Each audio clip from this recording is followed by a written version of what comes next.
This is a video on how to get vertical lines in your renders.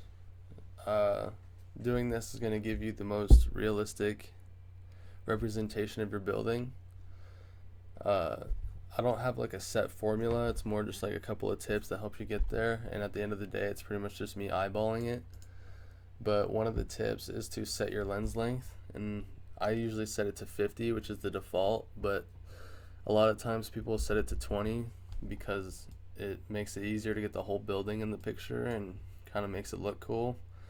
But when you do this, it doesn't give you realistic proportions, and it also just makes lines converge really quickly, and it makes it harder to get your vertical lines straight and your image to look realistic. So I'll set it to back to 50 now. And another tip is to set a Z location that makes sense. So your Z location is going to be your camera height, and your camera height is basically like what you're seeing, like the height you're seeing at. And most people on Earth, at least, see at less than 6 feet. So I usually set it to like 5.8. And already our lines are more vertical. And now, and another thing to mention is when you usually set it low, like if I was to set it at 1 foot, like that just doesn't look real. Like no one's going to be looking at the building from that angle. And also to get the whole building in the picture, you have to almost look up, which further throws off your vertical lines. So setting it at 5.8 is going to get you it's going to be way easier to get your vertical lines.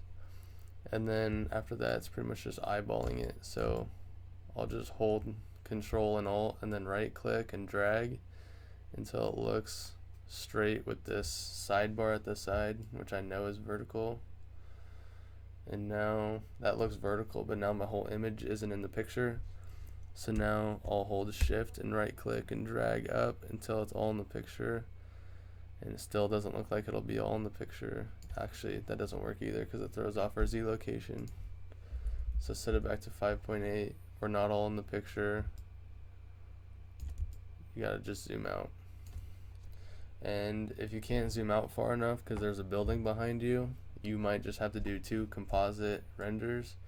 So go like this and then like another one up here and then just composite it together in Photoshop.